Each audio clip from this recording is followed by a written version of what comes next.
Hey, everybody, and welcome in. It's the Poor Man Fantasy Football League podcast. We're the fantasy football show that brings you inside the life and times of our Dynasty League.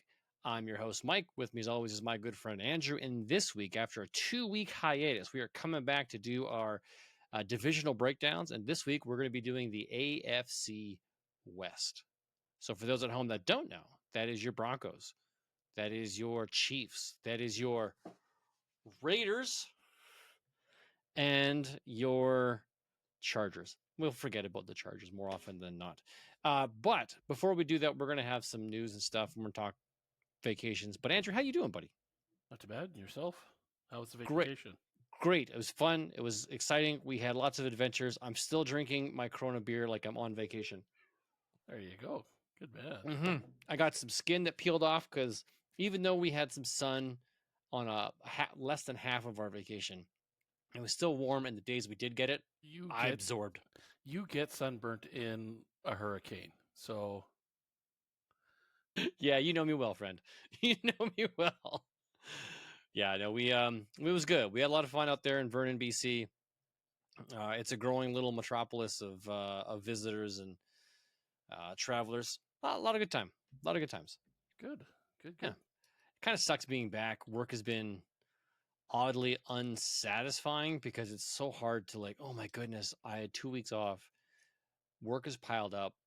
I'm dealing with things now that I'm back, and it's kind of overwhelming. It's there's a lot to do, and I know I'll chomp through it throughout the week. It's just right now it's ugh. Today does not feel like a Tuesday, which is when we're recording this. It feels like it is Thursday night and I'm going into Friday, except I still have to work the weekend. That's what this feels like. Not a good feeling. No, that yeah. Yeah. Do you know what I mean? Do you remember the days when you would have a job instead of your Monday to Friday, you're oh my goodness, the weekend's oh crap, I'm working this weekend. I don't actually get a weekend. That back in the college days, yeah. Yeah, right. This is kind of how this week feels to me. It's it feels like I don't have a weekend. Yeah. I do, but it's well, I gotta wait till all the way to Friday. Why can't it be tomorrow? Yeah, and then not another long weekend for you until the first weekend of August. Yes. Yeah. So still another couple weeks. That's okay. I'll make it, man. I will make it. I'm kid-free, as you are this week. Our kids are off at camp, living their best bug life. Yes. And we are at home. Did you send them emails? I do not. I get a picture. My wife takes a picture of me, and then sends it in an email to the kids. Very nice. Yeah, she does the emails. She wants to do that. Then what they can't see is I'm giving the kids the double dukes and be yeah, you guys are on vacation, so am I. Because we get date nights and things like that at home, where we don't have the kids around. We came home the other day. My wife's wait a second, it was last night after dropping the kids off. She came in, and the house was in the same condition she left it in. It was clean. It was tidy. It was organized. Things were where they should be. And she's wow. She's I realize I'm old when these are the things that really make me feel good about life. Yes. Yeah. So now you're counting down the days till they move out. No. Okay. I want my kids to enjoy their life, but I don't know if I am definitely not ready for them to move out. I enjoy having them home as of right now. That might change in a couple of years. It might, but right now, I enjoy having them here. Two teenage kids fighting, yes. Yeah, okay. Your mood might change. Yeah, no hot water. Yeah, those things might become an issue. Yeah. Mm-hmm. Yeah. Anyways, there's lots of news have happened in the last little bit. A couple things I want to talk about. I want to talk about some news. I want to talk about contracts, and I want to talk about rookie deals. Yes. So let me plow through the news. You and I were talking a little bit offline about some contract disputes or a contract dispute, and I'd love to delve into that with you on the show. So give me a second. So here's the news that's happened in the last 2 weeks. Chargers running back Najee Harris suffered an eye injury while playing with fireworks, so he is currently on the NFI list.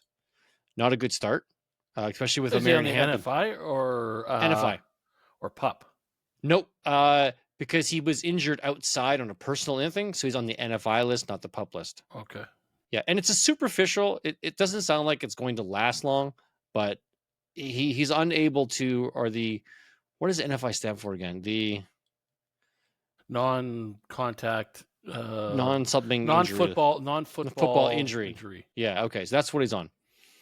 Yeah, I had heard that there was some questioning behind what happened there. Like maybe he's not fitting in, and this might not actually be real. Oh, That there might be some dissension in the running back camp. well, if you were brought in, because he was brought in before they drafted O'Marion Hampton, and then they drafted O'Marion Hampton, that would be like, ooh, what the heck, guys? And then you also had the incumbent from last year, and you have a drafted Michigan player. Mm-hmm. So now you're adding all of this gas on the fire. Maybe. So if it's hopefully it's true that but that he's not injury or okay. Yeah, hopefully it's not a situation where it's they're just making up garbage to hide the fact that there's problems in camp, and maybe that they sent him home for a few days to try and calm people down, and hopefully it's just a minor injury. Oh, I scratched my cornea and I'll be back in 2 weeks, and I'll wear an eye patch and I'll be the Pirate. Oh, he should have went to Tampa Bay then. He'll get a trade to Tampa Bay and go muddy those waters. Or the Raiders, because the Raider guy has a patch. Okay. That's true. Where is he? I don't know where he's on my jersey. Not on the jersey. He's on the helmet. Oh, no, he's right here. He's on the inaugural Las Vegas season patch. There he is right there. Anyways. I would like to think that he was just having a Roman candle fight, got twinged like on the eye, and he'll be fine. Yeah. I'm sure that's what it is. Because this time of year there's no substance to any story. No, they're all except for guys getting arrested. Yeah, like Browns running back Quidshawn Junkins, who was arrested for battery and domestic violence. That's not going to go over well. No. And he never signed his second round contract because he's part of the group that's holding out to get a fully guaranteed contract. Wow. Which we'll talk about after this. That's one of the things I want to talk about. Yeah. I'll circle back. 49ers wide receiver Juwan Jennings is the only healthy wide receiver currently on the roster, and he is seeking a new deal. So he's holding out for a new deal. Let's see if he gets one. Being the only healthy guy, he deserves it. And he did pretty well for them last year. Hey, guys, I didn't cost you an ambulance visit. I didn't get shot and carjacked. Yeah. I didn't blow my leg up trying to play football. Anyways, Jets wide receiver Garrett Wilson got an extension worth $130 million over 4 years with $90 million guaranteed. Good for him. Yeah. It's too bad he's a Jet. Oh, if he was on a better team, it'd be great. He'd probably be up there with Chase and Jefferson and the rest of them. But he's with Justin Fields and garbage. Yeah, it's no good. Anyways, Chargers wide receiver Mike Williams has retired. Oh, that kind of sucked. He was on my roster. Chiefs wide receiver Rashee Rice, which is going to be relevant to today's conversation, received 5 years probation and 30 days in jail. But he gets to serve the 30 days anytime he feels like it within those 5 years. And this is the result of him running away from his multi-car crash. Yeah. So do you think he gets his suspension this year now that his legal things have been ratified? I'd say probably the second half of the year he does. Okay. I'm actually thinking for the beginning of the year, he'll probably get a 6-game suspension. Which, if he's smart, he'll serve the 30 days and be done. Do the 30 days while he's suspended? Suspended, yeah. But here's the thing, though. They might do it at the halfway mark of the season, and then the Chiefs appeal it, and he gets 4 instead of 6. Okay. That's a douchey move by the league if they do it in the middle of a season. See how he starts the season. If he does crappy, then the Chiefs say, bye-bye. Yeah, Go do your suspension. Go serve your suspension. We're okay. All right. Continuing on, Vikings wide receiver Jordan Addison received a fine with probation for his DUI. Good for him. He'll miss a game or two. Seahawks tight end Noah Fant was released. That's a bit of a surprise. That's new. Yeah. Wow. Mm-hmm. So he's a free agent. I'm sure he'll find a home. He's a decent tight end. Oh, that explains. It's a good thing I picked up that guy in 2 leagues. Okay. What are we talking about? Tell a story. I saw a guy on the climbing up list Sunday night. On the trending. Yes. Let me just find, where's the guy's name there? AJ Barner. Barner, yeah. Yeah, old Michigan Wolverine. Yes. He's on the trending up, so I snagged him. I didn't realize Fant was cut. So that makes it even better. Cut. Elijah, so he has to contend with rookie Elijah Arroyo. Yeah. Oh, let's see this. Arroyo will compete with AJ Barner for the starting tight end job with the Seahawks after they released Noah Fant on Sunday. A rookie second-round pick, Arroyo was going to be in the mix for the starting job regardless, but Fant's departure opens the door further. Arroyo is 6'5", 254 pounds, struggled with knee injuries during second and third seasons at Miami before reeling in 35 passes for 590 yards and 7 touchdowns. And they were saying about Barner, he's a big boy too. Well, yeah, and he was going to steal. He was probably going to steal away touches from Fant at the goal line. So now it could be an interesting battle to see who takes the starting position. Well, here we go. The Seahawks selected Arroyo in the second round as part of April's draft and signed Eric Sorbet this offseason, allowing him the flexibility to move on from Fant with 1 year left on his deal. The 2024 fourth-round pick, A.J. Barner, started 6 games as a rookie and finished with 30 receptions, 245 yards, and 4 touchdowns over 17 games. Barner will face stiff competition. Okay. Oh, that's cool. Good for him. He's actually going to get a shot at the job. Okay. What else we got going on here in news? We got Titans quarterback Will Levis is having season-ending surgery on his right shoulder. No one's going to miss him. And Commanders wide receiver Terry McLaurin. I'm sorry. I got it. Can the guy even play a season? Well, he played all last season.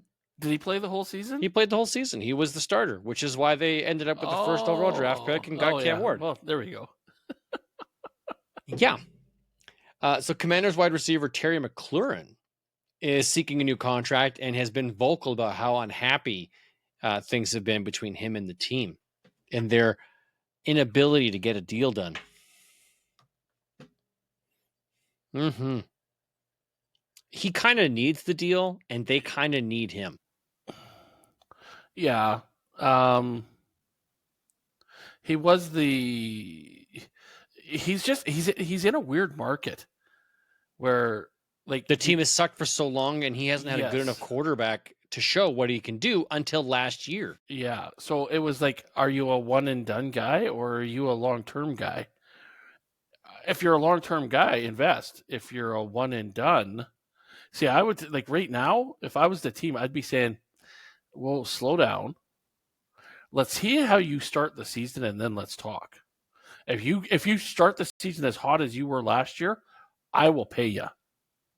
If not, but when will you pay me? Will you pay me in week 3 or will you pay me in week 8 after the trade deadline? Like what circumstances do you put that at? What happens if I get injured waiting for you to give me a deal? Yeah. But is he demanding like Chase? Yeah, that's the part I don't know. I don't know what the arguing over. I imagine it's probably guaranteed money, like how much is guaranteed versus how much is incentive. Like, is he saying I want Garrett kind of money? Oh, there's no way I'd pay him Garrett kind of money. He's not that. If that's what he's asking for, right? Like it's not knowing what the parameters are, right? Yeah, in this case, they're not playing it out in the media. He's just saying, "Hey, look, I want a deal, but I'm not getting it done. I'm unhappy with how it's going." But they're not specifying it's wording, it's money, it's whatever. Yeah. Well, Which coming up with wording leads leads into our next part of the conversation. So the Cincinnati Bengals first round draft pick, and we've talked about him before, Shemar Stewart. Yeah. You were telling me, walked off, which is I'm not surprised. We kind of knew it was going this direction. And then we found this article from CBS Sports. And to give you guys the gist of it, at their media day, the owner, Mike Brown, decided to speak and answer questions. And he knew this question was going to come up. And here's how he responded. Shemar Stewart wants his fully guaranteed contract to be fully guaranteed. And that makes sense. Everybody wants their fully guaranteed contract to be fully guaranteed. And his contract is going to be worth about $18.9 million over the course of 4 years. However, the Bengals owner wants verbiage put into the contract that allows him to void portions of his guarantees if he's unable to play. Primarily, and these are his words. Let me find the line here. Blah, blah, blah. We're not going to pay someone who's sitting in jail. That's not what we're going to do. Which is kind of an insulting statement, in my opinion, to say about somebody who isn't currently indicted or have a history of those kind of issues that could be going to jail. Granted, things happen, as we've talked about previously in the news. Yeah. But this kid, this week, things happen. So from an owner standpoint, he doesn't want to fully guarantee the fully guaranteed contract. He's like, I want to guarantee it as long as you play nice. If you have off the field issues, I want to avoid as much as possible of your contract. And you and I were talking, and I said this. Should that be something negotiated between player and team, or should that be negotiated between league and players association? And I referenced, if a player doesn't show up to training camp or to games or to practices, the team and the league are able to fine the player or deny them money, regardless of their guarantees, because they didn't show up. If you get arrested or have off the field issues and you can't play, it makes sense that you would not get paid regardless of what your guarantees are.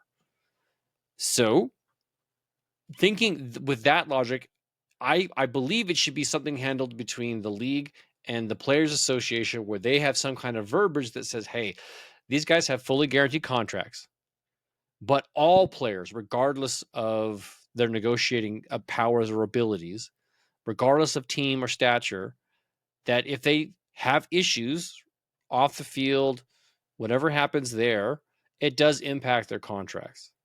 And that way it's not a singling out this one player because one owner feels this to be in his best interest. With that respect, I agree with. It should be at the league level where, pardon me, it's in the collective bargaining agreement.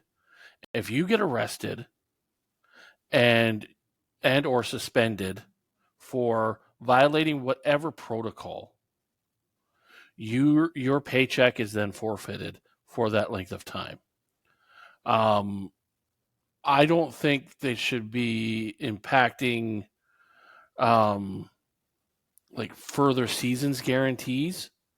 Okay. Kind of like, because that's kind of what I'm reading into, like with the Cincinnati thing is, hey, if you get arrested this year and you miss time, you're losing out on your guarantees throughout your whole contract. Right. Well, I mean, the guy,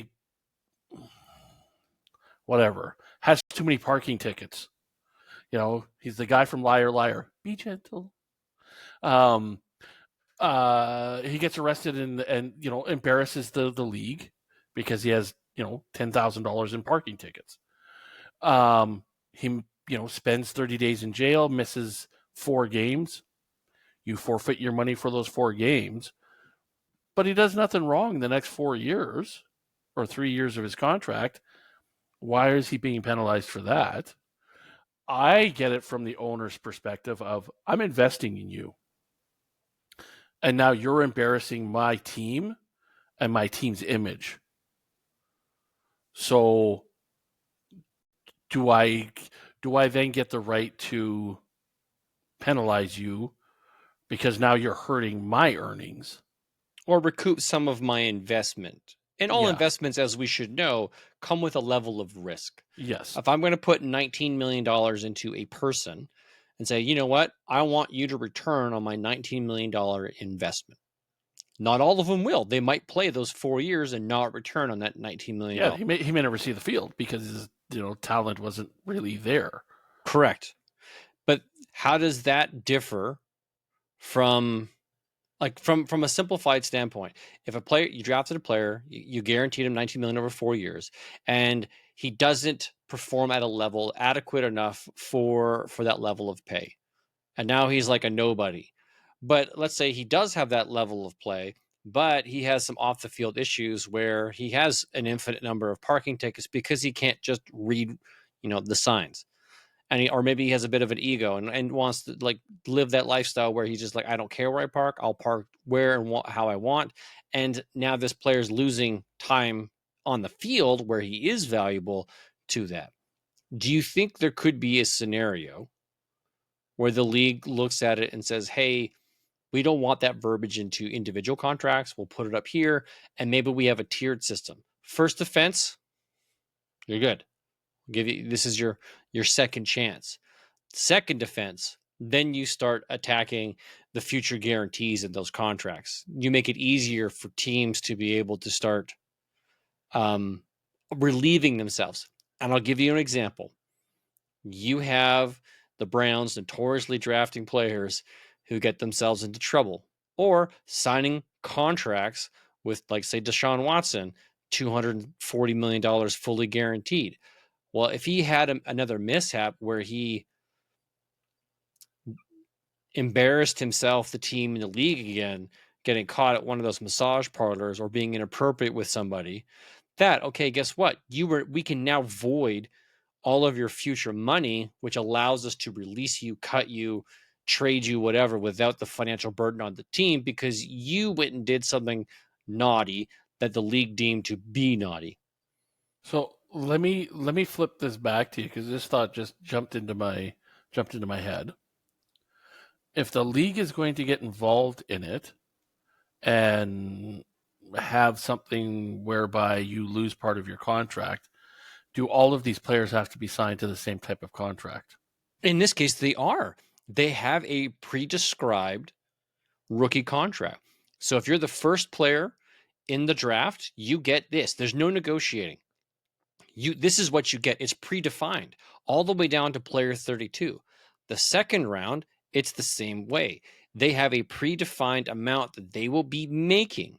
What the difference is, and where the negotiating comes in, is how much of it can I guarantee? That's the differential. Okay. That's the differential. So you're going to make $49 million as the first overall draft pick, but is it all up front? How is that guarantee separated? How much of it is an incentive? So there's. So then realistically, what they should be doing then is saying the contract is $49 million. It's guaranteed 100% unless you violate these conditions. If you violate these conditions, the team then gets to take some of that money back toward their own cap.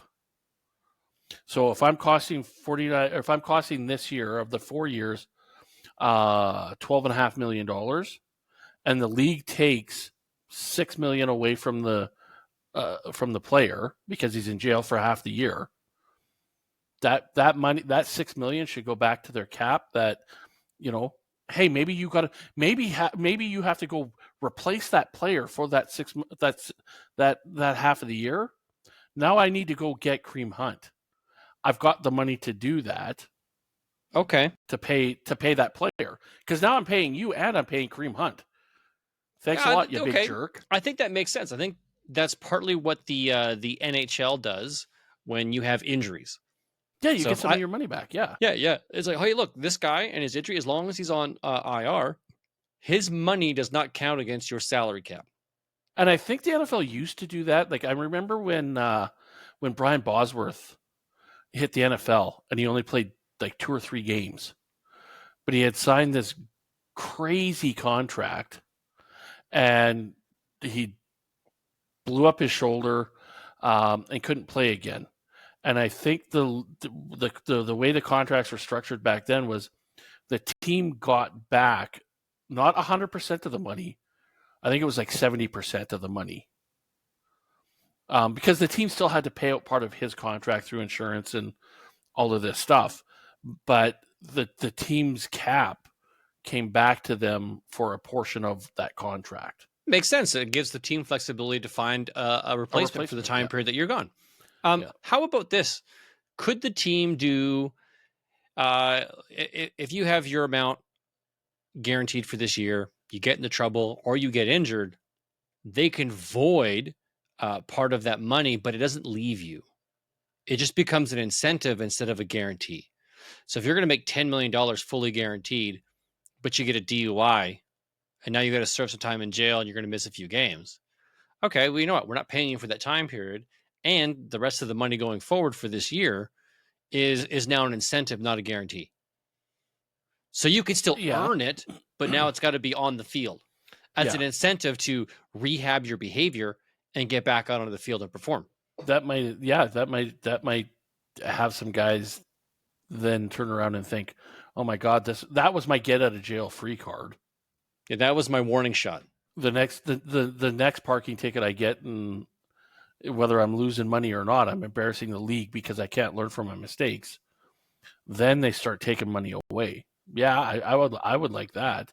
You know what? I take away your guarantee. You can still earn it, but you mess up again. Now I'm taking away money. Okay. Hey, there we go. We came up with a good idea. Let's see where it goes. Nowhere beyond this podcast and the other 8 guys that listen. All right, well, do with it what you will, gentlemen. That does wrap up the. Oh wait, no, there was one more item, and this is the number of second round players that are not signing their second round contracts because they want them fully guaranteed. And the Houston Texans, very early on in the process, signed their wide receiver Higgins to a fully guaranteed contract, which I think might have been $11 million over the 4-year period. And he was going to get the $11 million, but not fully guaranteed. It would be a portion of it and then incentives. But he signed fully guaranteed. And now majority,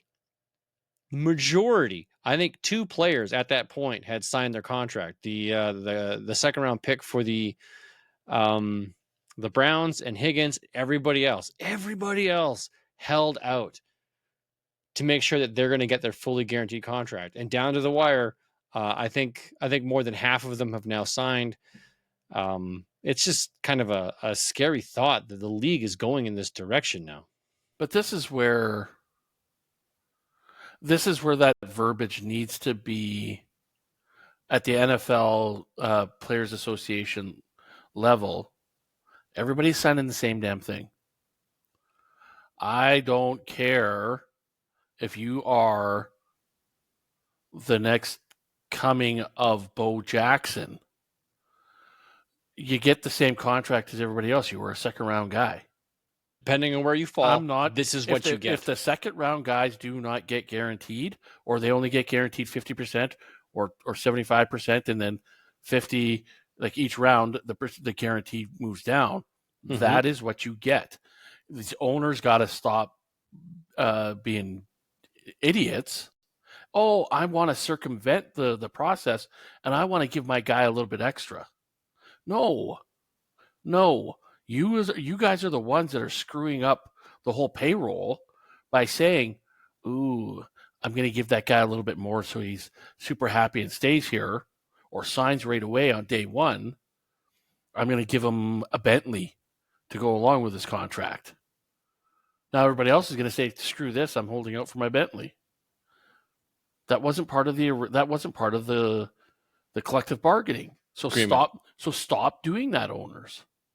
Okay. I think you're right. I think the owner should be held accountable, saying, no, you can't do that. You can ask for a special circumstance, plead your case to both the league and to the Players Association, because you could be setting a very dangerous precedent. And I think that's what's been set. And now it's just going to cause issues. And what happens to the 7 or 8 guys that signed before him that didn't get anything. Now they're Like, wait a second, that was an option? I could have had a fully guaranteed contract? I could have had my Bentley. Like, Mhm. maybe what they should do then is say, owner, go ahead. Go against the agreements. You give out that Bentley. But now you're buying a Bentley for everybody else in that round. If you're going to give your guy that, you're going to give every other team, all the 32 guys in the draft, that Get vehicle. one. If you're going to give your guy an extra $5 million, You got to give one to the other. you're going to give $5 million to all of the 32 guys, and that hits your cap. You'll stop giving away extra money real quick.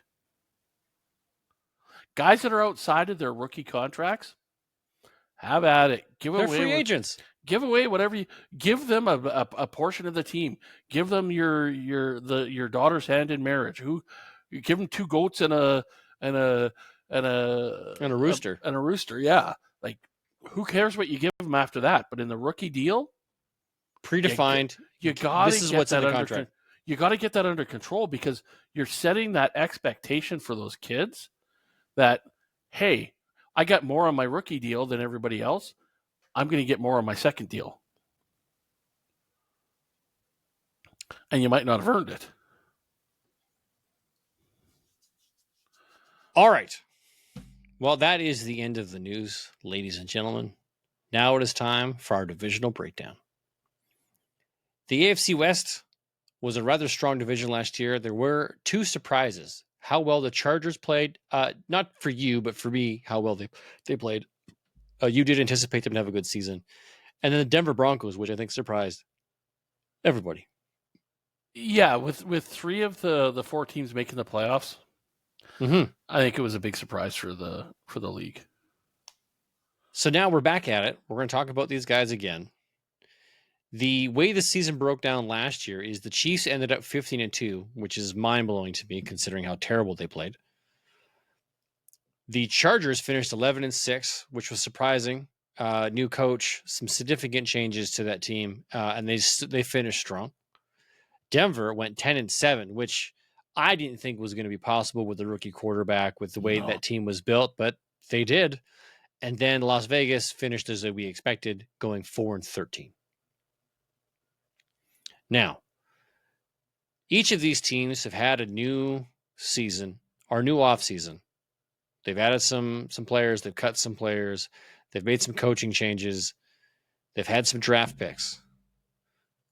Now we're going to talk about what we think, what we feel, what we're going to project. I think all the teams are stronger. Yes. The question is, how is it going to play out? So we're going to go talk about the Kansas City Chiefs and their 15-2 season. How did they do this year in 2025? I have them winning the league winning the division, going 11-6. I think with Xavier Worthy finding his stride, Rashee Rice coming back for some portion of the season, Travis Kelce being what we now know what Travis Kelce is, the stepping up of Noah Gray, I think there's a good chance this team is just solidly built, offensive, defensively, and they should still be really good and contend. I have them going 11-6, winning the division. Fair enough. I think, contrary to what you've said in the past couple months, I think it's going to be a bounce back year for a few players. Their production last year, I think, was a little bit of an embarrassment for them. I think Mahomes has a better year. I think Kelce has a better year. I think Pacheco could have a better year. So I got them. They fell off by not much. I got them 14-3. 14-3. Yes. Wow. Okay. And I think the 3 losses are going to come within the division. I think they split. With all 3 teams. But they cleaned the rest of the league. Yes. Okay. All right. And to put a little note on them, they have the 5th hardest schedule this year. Yeah, I don't doubt it. When you finish 15-2, like the Lions and almost the Vikings did, yeah, you're going to get slapped with a pretty tough schedule. I got it. And I think a lot of the challenge that they're going to face is within their own division. Yes. I don't think the Chargers and the Broncos have made strides to fall back, and Vegas is still yet to prove. So I think there's going to be a lot of challenges here. And I think that's like Vegas, and that's why I think Vegas will probably take the first game against the Chiefs, because they're unproven yet, and I think they're going to be better than people think. So I think they'll steal that one. But then the second game that they play against the Chiefs will be ready for them. It'll be ready, yes. Okay. Well, let's talk Chargers then. This is Harbaugh's second year as head coach. They've made some dramatic changes to their roster. They were really good as they were last year with a weaker roster. I'm still not super excited about the wide receiver options behind Ladd McConkey. So do they go up? Do they go down? I have them staying roughly about the same, going 10-7. I think that they're a playoff contending team, but I don't know if Justin Herbert and that wide receiver team is enough to push them. If they do the run first model, sure. But that's not prolific. That's not going to have you come back in a lot of games. You need the passing attack to do that. So I have them going 10-7, still being really good. Yeah. I have them improving a little bit. I think some of the games that they may have lost in the last few years, where they had their second half season disappearing act, I think Harbaugh is going to get rid of that. Okay, have them be consistent throughout Have the them year. be more consistent. They are going to be a more consistent offense as well, where it's not going to be, 90% run and then chuck the ball to McConkey here and there. I think it's going to be a little bit more of a balanced. You got Ty Conklin at tight end, who should have a better year. Harbaugh loves his tight ends. He does, yeah. So I think Conklin is going to have a better year than years past. McConkey is, I think, a top 10 wide receiver, or in that range, 12 to 10. You got Amarian Hampton, who I think is just chomping at the bit to get going. So I've got them at 12-5. 12-5. That is a significant jump, man. Like it's only one over last year. True. That's okay. Some big numbers here. Let's talk Denver then. I actually have Denver having a significant improvement. I have them going 11-6. I think with the consistency of what that offense did last year, the improvements they've made at the running game, the wide receiver game, we don't know yet, but they might find some diamonds in the rough in their wide receiver room. I think good things are happening. I think the defense is going to be tough. The offense is going to be tough. 11-6, Denver, contending for the division title. Sure. I'm actually, I have them 4th in the division. Oh, okay. I think some teams will figure out Bo Nix. The big question mark is going to be RJ Harvey. Yeah, is he a running back that can carry the load? Yes, because your wide receiver team, you got Cortland Sutton, and then what? Marvin Mims, Deuce Vele, and Franklin? Rookie Pat. Oh, there's Troy Franklin. Yeah, that's right. There's Franklin. I think it's going to come down to Sutton and Harvey. Evan Ingram. Well, yes, I've got him. Game-changing tight end. Well, I don't know, because I got him 4th in the division for the tight end. Okay. So I actually have them dropping to 7-10. Wow, 7-10. Okay. And I think that what it is they're going to lose a lot of close games. Okay. So they're going to be on the losing half of those one-score games. Kind of like a few years ago where Detroit was, where you're like, oh my God, they could win if they hit the field goal, and doink, they hit the upright. Yeah, okay. All right, then we got Las Vegas. I have Las Vegas making a significant improvement with Ashton Genty, Geno Smith being an improvement over their quarterback room from last year. The wide receiver room is still a bit of a question because it's just led by Jacoby Myers because Devontae Adams is gone. So I think they can still make some progress here, and I think they go 8-7. Okay. And that's, you know what, 8-9, you mean? Sorry, 8-9. My apologies. I'm still thinking a couple years. They get 2 extra buys because of the Raiders.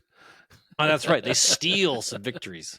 You know what? I think Geno Smith is going to be the key to their whole season. If he has if he has a year like he did the first year in Seattle, oh my God, watch out for the Raiders. Yeah. Because there are some weapons on this team. Things can happen. Yes. Genty could steal the league. He could be the number one running back.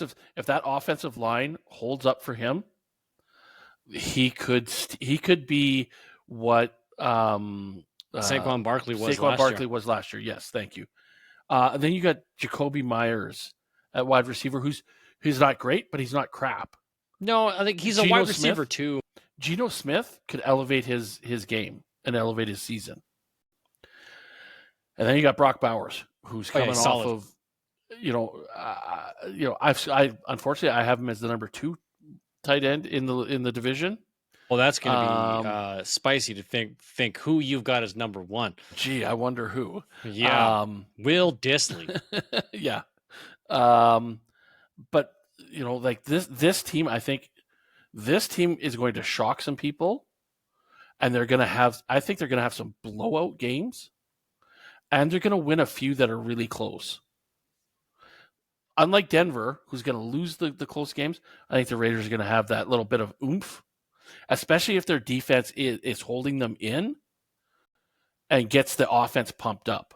They're just that, halfway through the fourth quarter, you're down by 3 and you get that interception or you get that strip sack and fumble recovery that just pushes the offense that little bit to get you that close victory. I think that's what the Raiders are going to be about this year.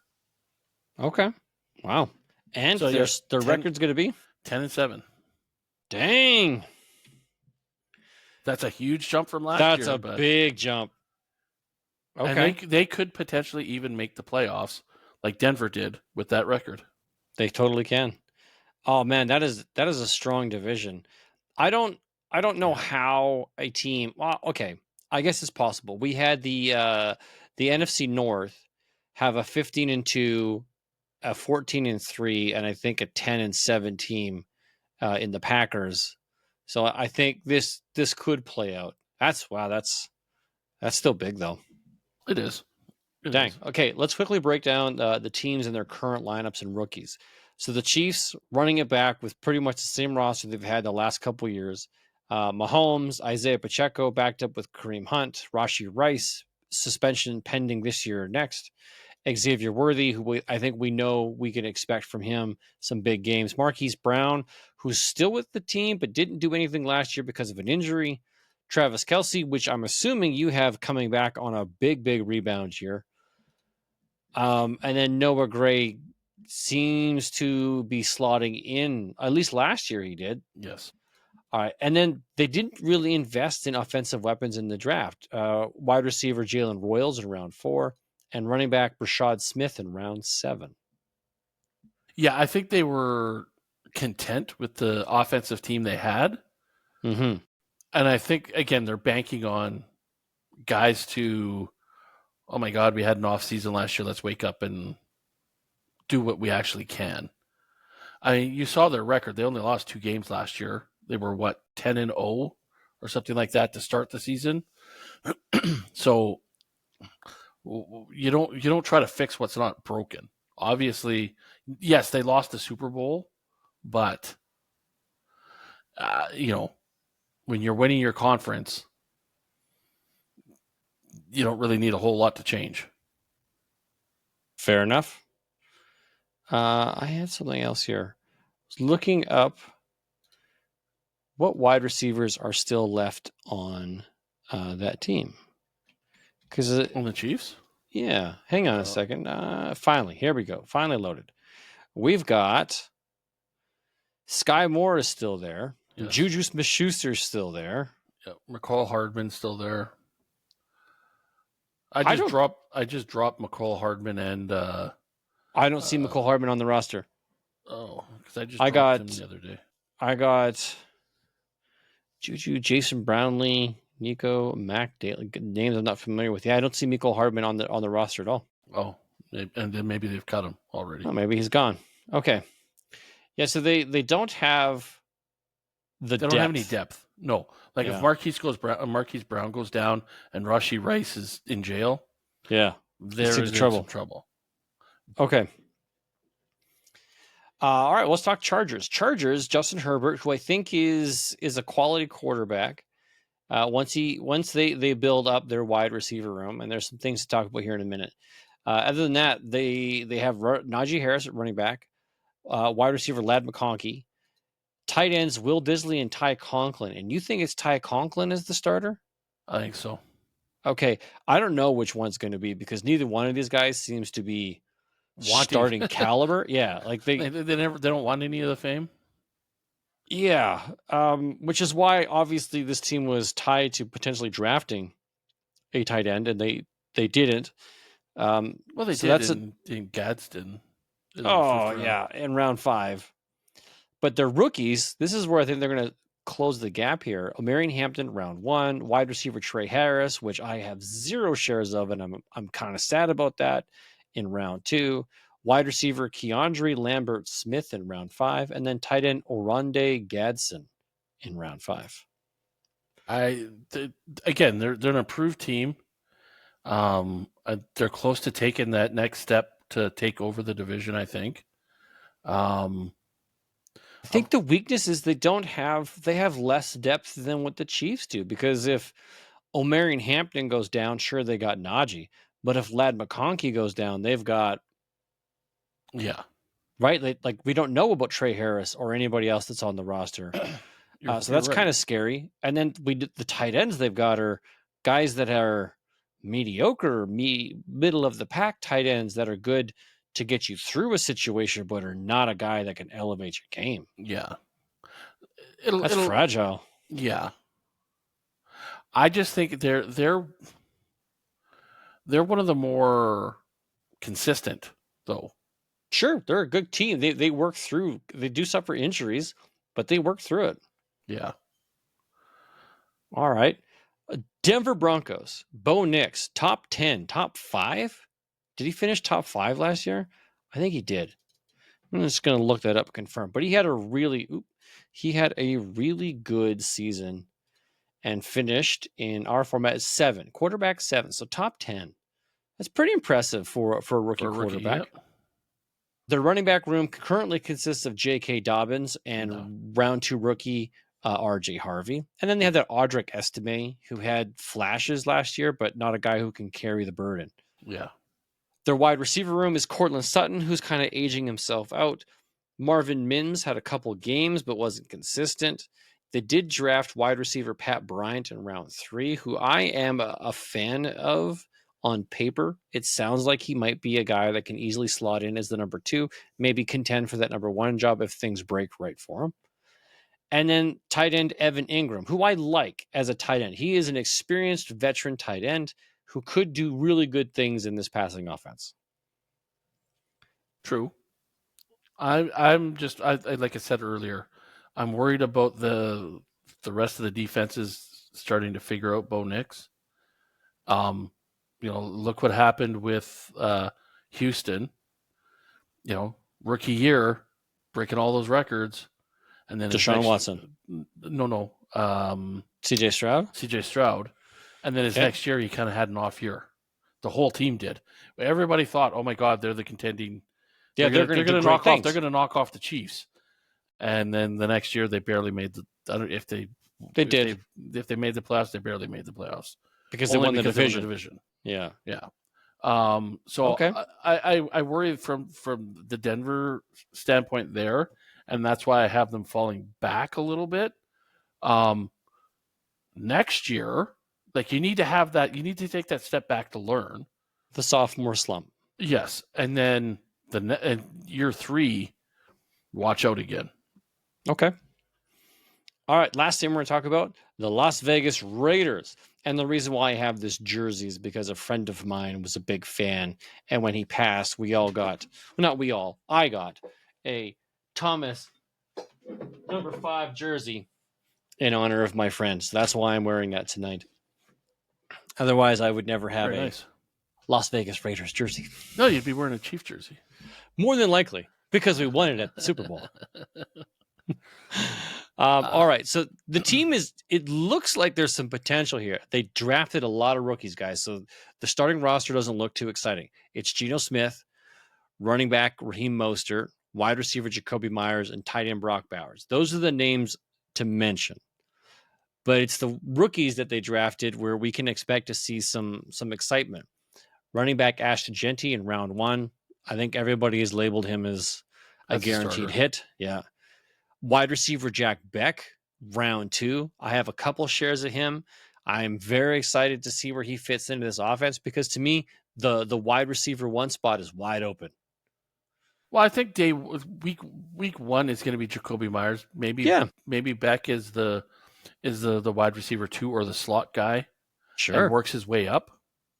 As a dynasty, as this is a dynasty league, I think the value in Beck comes from his future potential. Maybe not this year, but his future potential, and if he can actually earn that top spot. On paper, the team has Beck slotted in as the number 2, and the next guy on your rookie list as the number 3. Really, Dante Thornton Jr. Yes. Round 4. Yes, he is slotted in as the number 3. The next guys coming up are like Phillips, then Trey Tucker, then Colin Johnson. So let's have a look here. Dante Thornton. Who drafted him? Oh, come on. Chervin. Okay. As long as it's not ice and metal. Yeah. Taking his own hometown. Yeah, okay. Chervin, that's cool. I'm okay if Chervin gets this guy and he becomes a success. 6'5", 205 pounds. Yeah. Okay. Dante Thornton. I'm gonna have to go look to see if he exists anywhere else. If he's up for grabs. All right. Left on this list, they have wide receiver Tommy Millott in round 6, and then quarterback Cam Miller in round 6. In Simple Man, he's available. Oh, neat. Okay. See if I got something worth dropping. Yeah. So I think on like I said, on paper earlier, I think this team is going to surprise some teams, steal some games. I think the one player that is going to take a little bit of a step backwards is Brock Bowers, because teams will start to focus on him. And we'll see how he does in his sophomore year, getting more attention. Maybe his huge season last year was due to everybody just ignoring him because nobody knew anything about him yet. You have the season like you had last year, people are now going to start looking at you. Defenses are not going to just, hey, block, shed the block, and then go after the quarterback. It's block and stay with him so the quarterback can't throw the ball to him, especially now that he's got a better quarterback. Like, look what he did with a crappy quarterback. And here I am pumping up Geno Smith, and I've never really liked the guy. No, nope, but that's okay. Hey, I think this is when everybody said when he went to Seattle, oh my God, this is going to be the change in environment for him is going to be huge. I think the change in environment in LA, in Las Vegas, is huge for him. He's going back to his old coach. True. This is a guy who believed in him in Seattle. And gave him the second chance. And now has said, hey, come back to me and we'll do some magic. Okay. Well, it is exciting. I do expect to see some good stuff coming from the Raiders. Yes. Now, as we wrap up this week's episode, we're going to do a divisional fantasy lineup. Ooh, We're going to pick our. I did. We're going to pick quarterback, running back, wide receiver, tight end, flex from these 4 teams and pick what we believe to be the best fantasy lineup. And then at the end of the season, we're going to circle back and see how we did. Now, quarterback, I think between Geno Smith, Bo Nix, Justin Herbert, and Patrick Mahomes, there's some choices here. I don't think it's clearly defined on who that guy is going to be. Not like it was like 3 or 4 years ago. No, Patrick Mahomes was always the choice. Yeah. But I'm curious to see where it goes this year. And I can tell you that my selection is not Patrick Mahomes. Wow. I'm going to say your pick is Bo Nix. And that's exactly who it is. It is, in fact, Bo Nix. I know you're a fan of the kid. Yeah. He impressed. He did. And quite honestly, he is my number 2 in the division behind Mahomes. I worry about, like I said, that sophomore jinx. I legitimately think Justin Herbert's the second best quarterback in this division. But I don't think he has the weapons or the offensive system to support him to be the number 2 quarterback. Yeah, I think from a points perspective, because we're talking fantasy, his points might not be there because guys like Hampton will steal it away from him. Yeah, they're a run-first team. Yeah. So yeah, I've got Herbert as 3, and then Geno Smith is 4. But okay, yeah.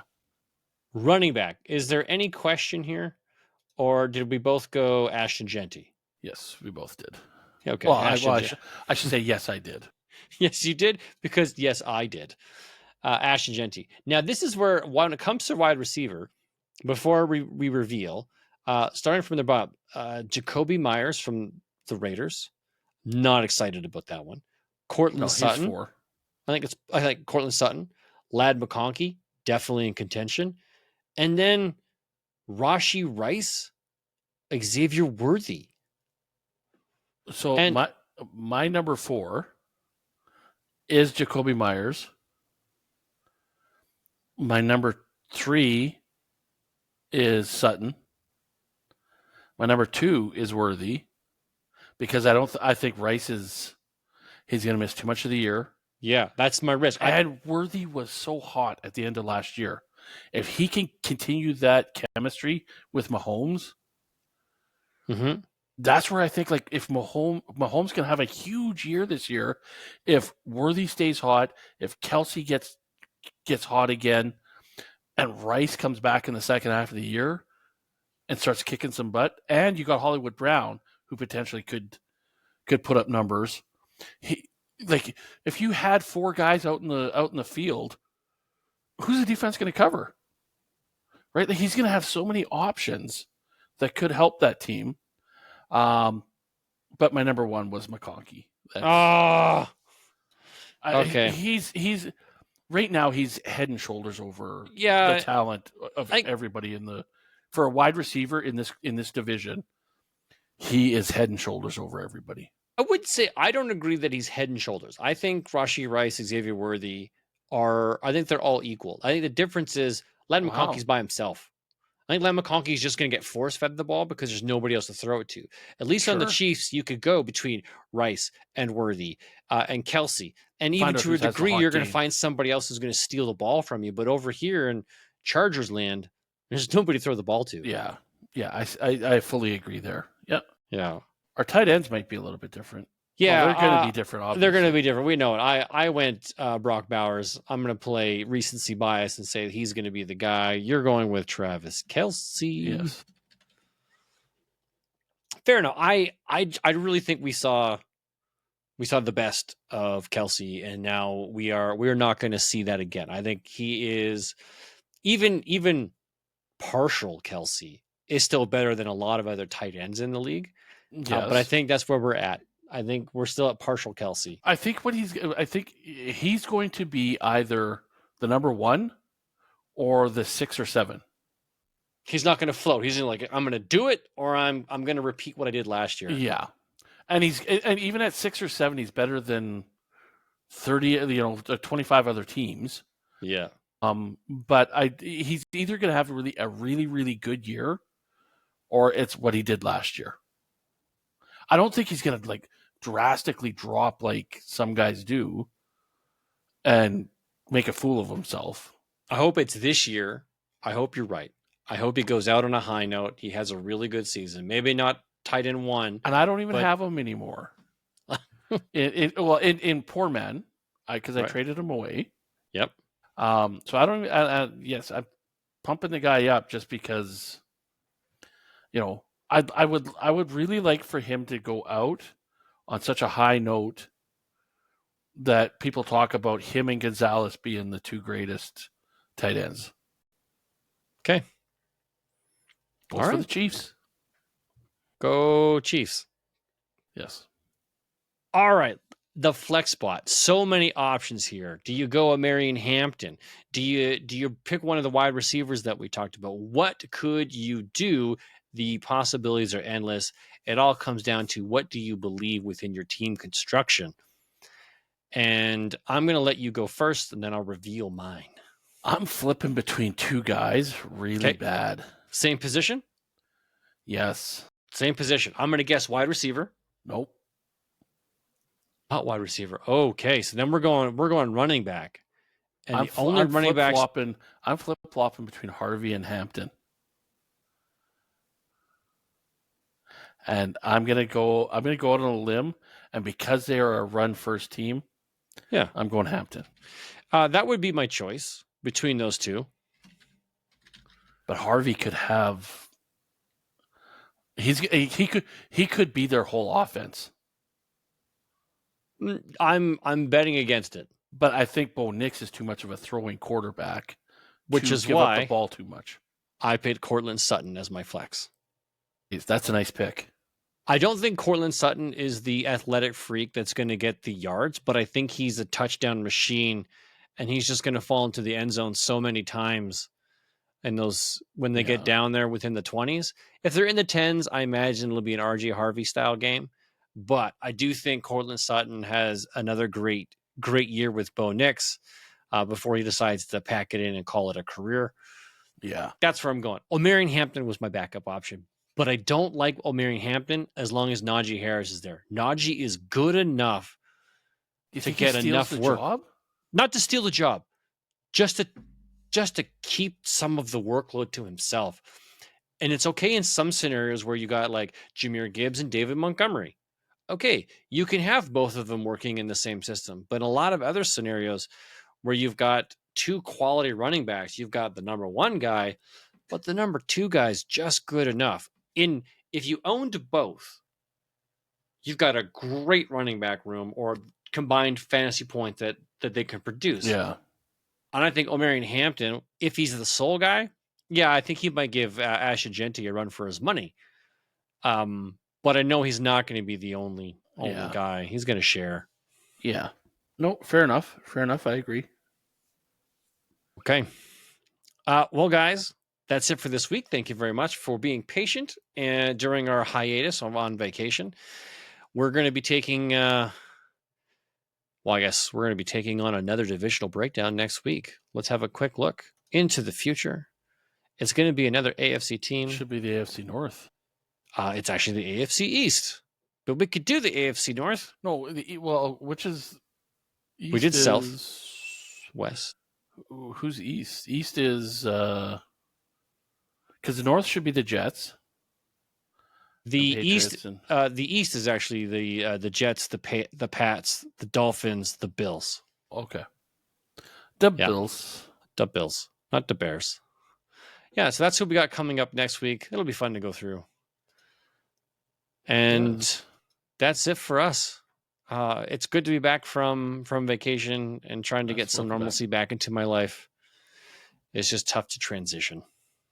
Mm-hmm. There we go. All right, guys.